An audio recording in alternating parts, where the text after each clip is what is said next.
Welcome to Toonami Faithful fans. I'm editorial writer CJ Maffris, along with a very special guest here at Anime Expo. Adam Gibbs, thanks so much for having me. You might know his voice from one of the hit shows that Toonami and Toonami fans love to bring up all the time, Parasyte.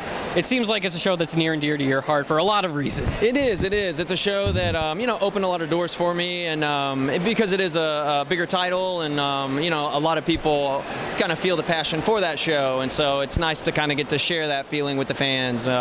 Yeah, it's a great experience. So it's finished its run for quite a while. Yeah. People still bring it up. What was the moment that you saw the finished product that really made you feel like this was such a amazing show, one that you were so happy to be a part of, whether you were Shinichi or anyone else? Yeah, well, you know what? To be honest with you, I would say it was long before the project aired, long before I even booked it. It was in the audition where I kind of came in and just to read for a smaller part in another show that the director Kyle Jones was working on, and I don't know, I went in for the audition, and it was the scene where he's first kind of getting, where Migi kind of first shows up, I guess, and there was just something special about that scene, and I've said this to people before, there are some auditions you have where you feel like you just really nailed it. Yeah. And then you don't get it. Yeah. You know what I mean? Yeah. And then there's other ones where you feel like you bombed and you do get it, or whatever combination. But that was one where I just went in and I felt really good about it. And there was something about that scene that really just spoke to me and just kind of showed me that this is more than just your kind of run-of-the-mill, kind of average show. And like I say, it opened a lot of doors for me. Kind of got me up to Dallas, to the Dallas market, up with Funimation with their live-action version of Parasyte.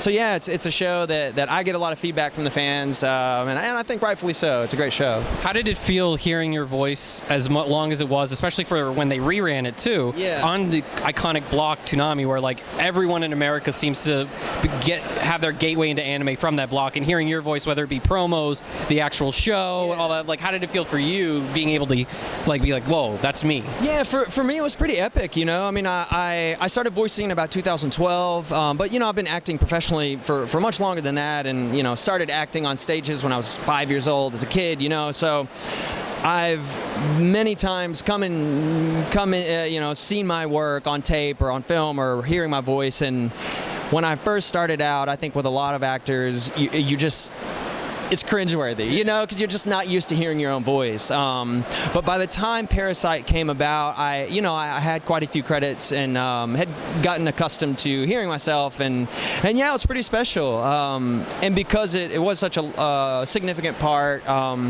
it gives me, from a technical kind of point of view as an actor, to be able to listen to what I'm doing and critiquing my own work, and kind of using that to kind of help springboard me into my next project, Did you enjoy the music? That's one of my favorite things, even though it made kind of no sense compared to what's going on. No, you're totally right, but that's one thing that speaks to me so much in the world of anime is the music, because there are so many great composers and so much great music, and I played music since I was a kid, and I kind of take my hand at a few different instruments, and so music has always been very kind of deep within me, and I have a great passion for. So yeah, and Parasyte, that's one of them. It just knocks it out of the park. Do you, Brittany, ever play along with each other now that, even though it's over, and mess around, since you two are best buds in that show? It's fun because the first time I met Brittany was long before Parasyte. We were in an acting class together, acting on camera in Houston, and we got to know each other then, and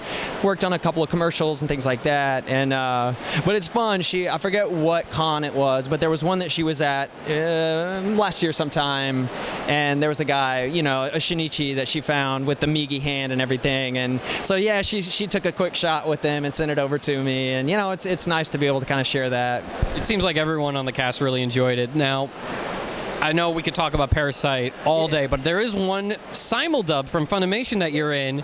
The first 2 seasons were on Toonami. We haven't had anything about the 3rd season. That's Tokyo Ghoul Re. That's right. And it took me a little bit to realize that you were Urie. Yeah. And I think that's really, really cool that you're now a ghoul, sort of, part of the whole thing. So talk about the whole auditioning with the Simuldub, since I don't know if that might have been your first, it could have been, whatever, but being a part of something like Tokyo Ghoul. Yes, so that was officially my first real named role as a Simuldub. The beauty of working with Funimation is they do have so many projects going that, if you're brought in for Project A, it's likely that you'll get to throw in a couple of extra voices for Project B, C, or D. And those can kind of open up into other projects. And that's what happened with Tokyo Ghoul. I was working with the great Mike McFarland and on a couple of other projects, and and so that kind of sprung me into Tokyo Ghoul. And I must admit, I wasn't as familiar with Tokyo Ghoul as I should have been, but when it came around to me and I kind of realized the following and how great of a show it really is, it's I don't know, you see a lot of those iconic characters, and I don't know, it's just, there's something special about like getting to kind of be a part of that team, So you really didn't know much about Urie when you first got in, huh? Right, exactly. And that's because there's so much great anime out there, and some that, kind of varies on the scale, as it is in any art form. It's hard to know it all, and especially as an actor that I try to kind of keep my feet, in as many little ponds as I can and kind of stay busy with a bunch of different aspects of performing. It's hard for me to keep up with so much of it, but then when the Parasyte or the Tokyo Ghoul comes along, it kind of smacks you, and I don't know, it just kind of opens you up into something that's really great. I hope you've been enjoying at least going in to work on that project too. Yeah, absolutely. And there's just as in Houston, there's just such a great stock of talent there. There's another whole other great stock of talent in Dallas, and so to be able to kind of bounce back and forth and work with the other, the different talent pools is a lot of fun, and it's a great pleasure. They're just so many great people. And I know it's a very far drive. I've learned that as well. It is. It's if you door to door without stopping, it's a good 4 hours. But I've got family near Dallas and near the studio, so it makes it a little more manageable. Now, something that I actually brought up at Anime Boston with a couple of Houston talent with Scott Gibbs, yep. Same last, no relation, and Caitlin French. Yep. DubCasts. Yes. Sentai is now getting into very quick turnaround dubs, and you being the star of Devil's Line, which is a big thing, that could also be on Toonami. I could see it. Hey, check it out. Yeah, so Devil's Line, that's what got me to Anime Expo this year. We have our panel tonight, where we'll be airing the first episode and kind of talking about our experience on the show. Yeah, it was with it being Sentai, one of Sentai's first big dubs. It's again, it's an honor to get to be the guy that gets to come in and do it. But also, I think kind of having that experience with the dubs in Dallas kind of got my brain in the mode to be able to... You weren't really nervous, to an extent, like if it was your first one. That's it. I mean, I always have a certain level of nerve, but, I've been performing long enough that I know how to internalize that and use that nervous energy instead of letting it put up a wall. It kind of helps give me the energy to kind of get the voice and, So first you're a human who gets a parasite for a hand, and now you're a cop vampire. Pretty. Right, that's right. Yeah, it's quite a span. Yeah. And one other thing something that Sketch and I both noticed is that you seem to be the lead in a lot of Kyoto Animation's titles, and I'm curious how you feel considering how very beautiful the animation is for a lot of their stuff. And I'm curious where it's like they keep calling you in for these kind of roles where you're like, sure, it looks great, I'll definitely be in it. Yeah, I mean, well, that's it. I'm happy to work on any project from any company or any director or what have you. But yeah, I mean, my voice type is pretty specific, and just like in TV and film and theater and other performing, we kind of fall into types. There's a character man or the straight man, and I've noticed like with Hamatora, the voice is like kind of like that. Yeah, exactly. So it's a blessing and a curse. You know what I mean? I'm very honored to get to kind of fit into that kind of young hero type.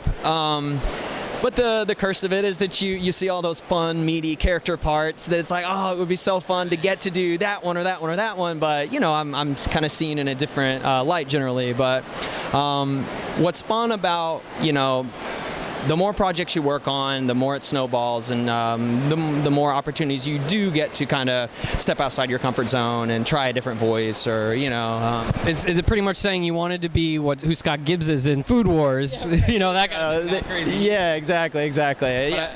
I did love Amagi Brilliant Park. I thought you and Molly worked seamlessly with that kind of thing.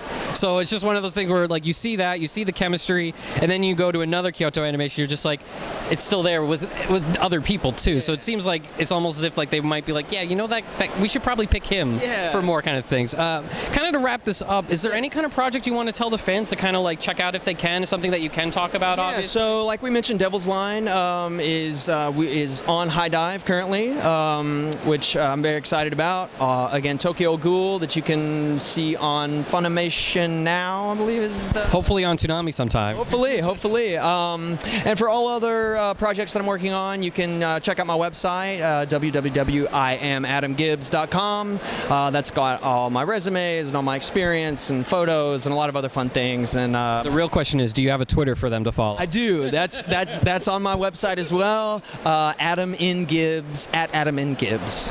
Adam, thank you for taking the time at Anime Expo, one of the craziest conventions like in the country. So again, thank you so much for taking the time. I hope you guys are able to check out some of the work that he's in. I mean, it's not just Parasyte. Parasyte's very good. Yeah. Watch it, buy it, like all that kind of stuff. But honestly, there's a lot of other projects that Adam does that you definitely should be watching. Hey, thanks a lot, guys. It's been my pleasure. Thanks so much.